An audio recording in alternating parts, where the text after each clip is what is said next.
Assalamualaikum warahmatullahi wabarakatuh. Kami dari kelompok 7 ingin mempresentasikan mata kuliah Sistem Informasi Manajemen. Sebelumnya saya akan memperkenalkan diri saya serta memperkenalkan rekan-rekan kelompok saya. Perkenalkan, nama saya Triana Pramesti Siti Fatimah sebagai pembaca pertama, rekan saya Vanessa Dian Pratiwi sebagai pembaca kedua, Widya Triana Destia sebagai pembaca ketiga, Yuli Karuniawati sebagai pembaca keempat, dan Zahra Tafiza sebagai pembaca kelima. Dalam presentasi ini, kelompok kami akan menjelaskan 3 tema, yaitu belanja, hiburan, dan iklan bergerak. Yang kedua, layanan berbasis lokasi dan perdagangan, dan yang ketiga, pembajakan perangkat lunak. Tema yang pertama, kita akan menjelaskan tentang belanja, hiburan, dan iklan bergerak.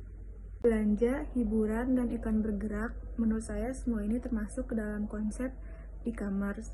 E-commerce sendiri ialah kumpulan teknologi, aplikasi, dan bisnis yang menghubungkan perusahaan atau perseorangan sebagai konsumen untuk melakukan transaksi elektronik, pertukaran barang, dan pertukaran informasi melalui internet atau televisi atau jaringan komputer lainnya.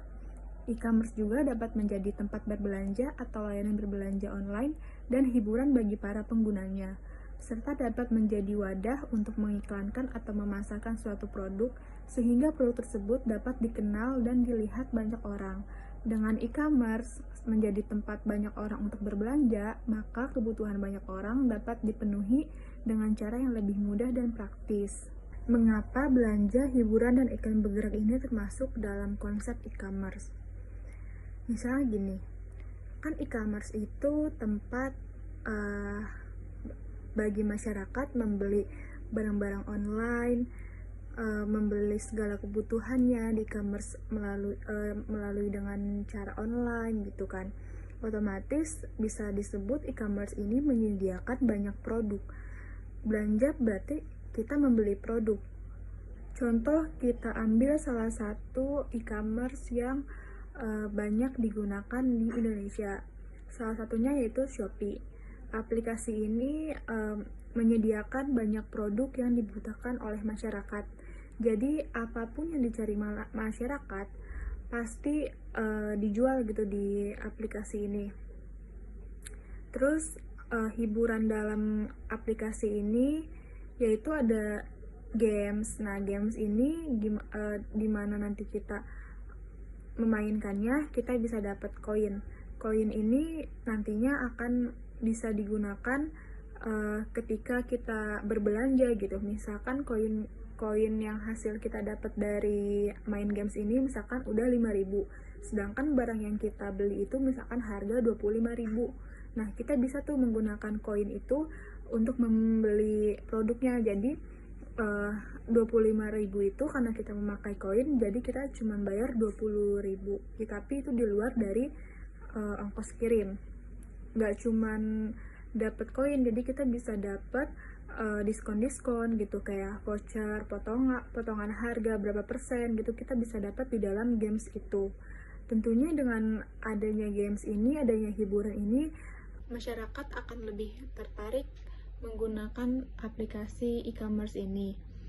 Terus iklan bergerak dimaksud itu misalkan terdapat iklan di YouTube, di billboard, di sosial media, di televisi, bahkan di platform lainnya.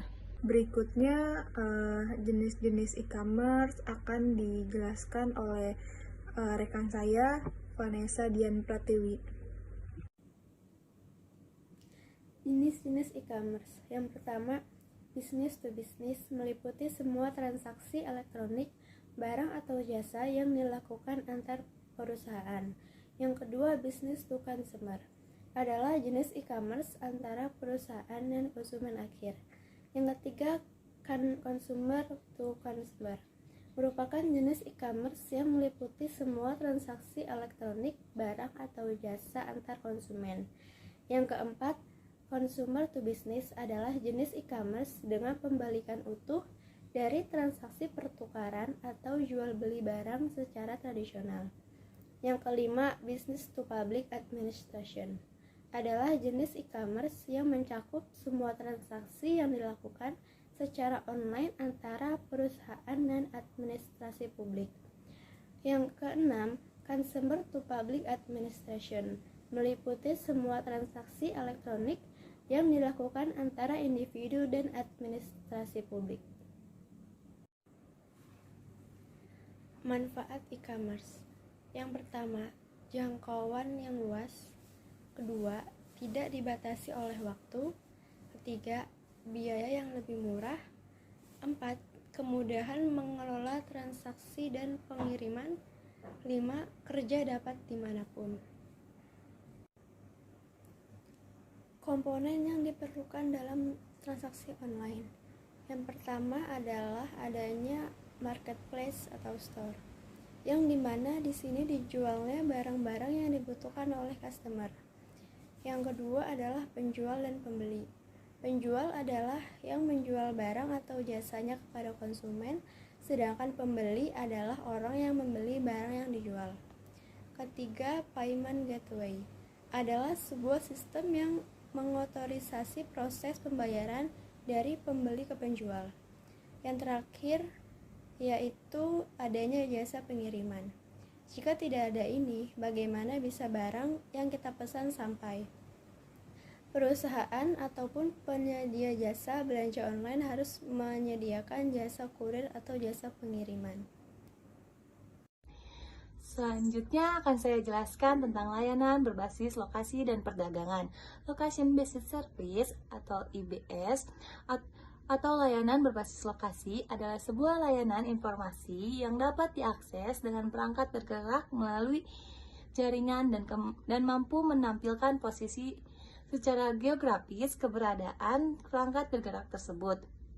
Location Based Service dapat berfungsi sebagai layanan untuk mengidentifikasi lokasi dari seseorang atau objek tertentu, seperti menemukan lokasi mesin ATM terdekat atau mengetahui keberadaan teman. Unsur layanan layanan berbasis lokasi. Yang pertama itu ada Location Manager atau API. Location Programming Interface atau API adalah kumpulan komponen yang dibuat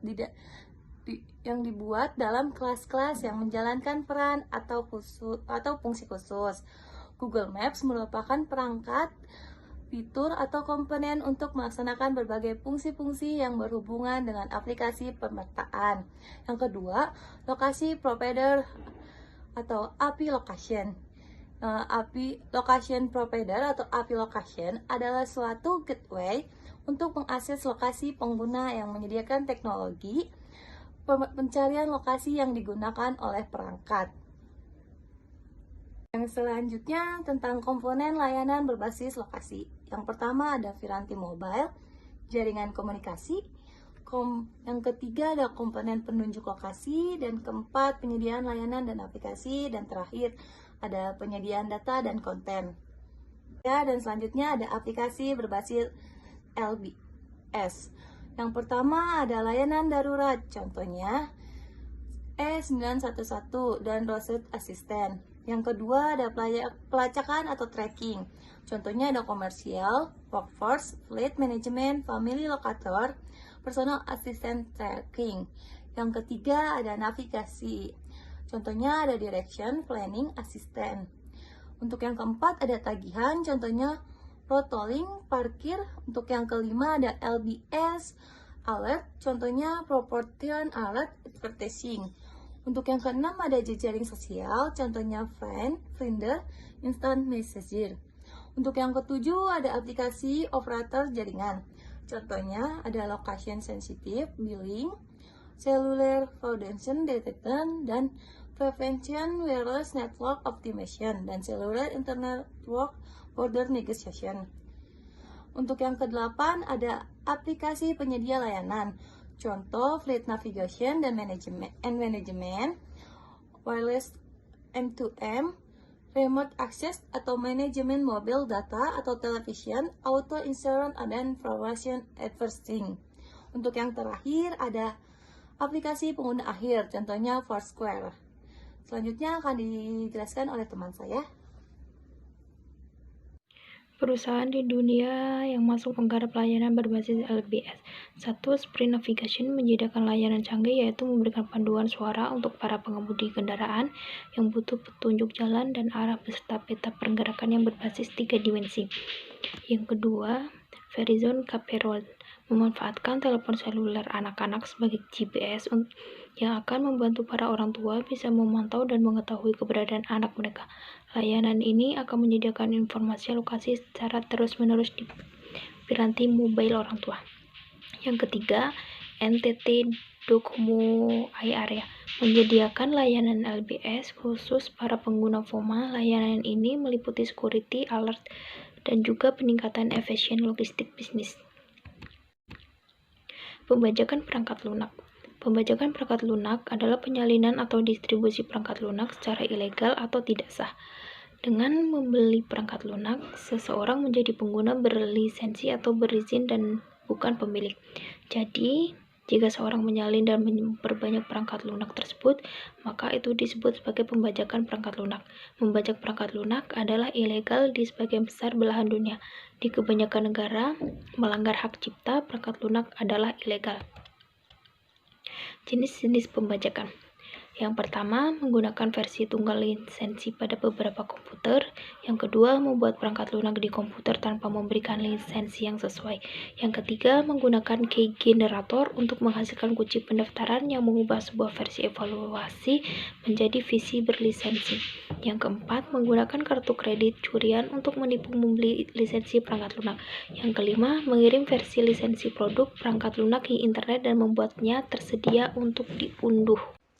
Selanjutnya ada slide 14 tentang cara modus operasi yang sering dilakukan untuk pembajakan sebuah software. Yang pertama ada hard disk loading. Pembajakan software terjadi ketika sebuah toko komputer menawarkan instalasi sistem operasi atau software bajakan kepada pelanggan yang ingin membeli perangkat komputer. Biasanya, penawaran ini dilakukan sebagai layanan tambahan kepada pelanggan yang membeli laptop atau merakit komputer tanpa sistem operasi. Yang kedua, ada counterfeiting atau pemalsuan. Jenis pemalsuan software yang biasanya dilakukan secara serius. Kepingan CD software tidak dibungkus dengan plastik biasa. Di sini, pelaku pembajakan juga membuat dus kemasan seperti yang asli, lengkap dengan manual book dan kepingan CD yang meyakinkan. Yang ketiga, ada internet atau online pirasi. Jenis pembajakan ini yang dilakukan melalui koneksi jaringan internet. Selama ini, banyak situs web yang menyediakan software bajakan secara gratis. Seseorang yang membutuhkannya bisa mengunduh kapan saja. Yang keempat, ada mischanneling. Mischanneling adalah pembajakan software yang biasanya dilakukan oleh sebuah institusi untuk mencari keuntungan tertentu. Sebagai contoh, ada sebuah kampus yang membeli 50 lisensi akademik dari Microsoft. Lisensi ini memang dijual lebih murah oleh Microsoft. Namun, pada suatu saat, kampus tersebut malah menjual lisensinya kepada pihak lain yang tidak berhak mendapatkan lisensi akademik tersebut. Yang terakhir, ada corporate pirasi. Dalam lingkup perusahaan, pembajakan yang paling sering dilakukan ialah ketika perusahaan membeli software untuk 10 lisensi. Namun, pada praktiknya, software tersebut digunakan pada 15 komputer ataupun lebih. Menurut Polri, penggunaan software tanpa lisensi untuk kepentingan komersial merupakan tindakan pidana. Slide selanjutnya, slide 15 tentang hukum pembajakan. Berikut ini isi dari hukum pembajakan serta pasal dan sanksinya. Yang pertama ada pasal 25 ayat 1 berisi informasi elektronik tentang informasi manajemen. Hak pencipta tidak boleh ditiadakan atau diubah. Hukuman penjara 2 tahun atau denda sebesar 150 juta rupiah. Yang kedua ada pasal 27 yang berisi kecuali atas izin pencipta, Sarana kontrol teknologi sebagai pengaman hak pencipta tidak diperbolehkan dirusak, ditiadakan, atau dibuat tidak berfungsi. Hukuman penjara 2 tahun atau denda sebesar 150 juta rupiah. Yang ketiga, ada pasal 72 ayat 1 yang berisi dengan sengaja dan tanpa hak memperbanyak hak cipta dapat dikenakan hukuman penjara maksimal 7 tahun atau denda maksimal 5 miliar rupiah. Yang terakhir ada pasal 72 ayat 3 yang berisi dengan sengaja dan tanpa hak memperbanyak penggunaan untuk kepentingan komersial suatu program komputer dapat dikenakan hukuman maksimal 5 tahun atau denda sebesar 500 juta rupiah. Slide terakhir tentang contoh pembajakan perangkat lunak software CD di Jakarta.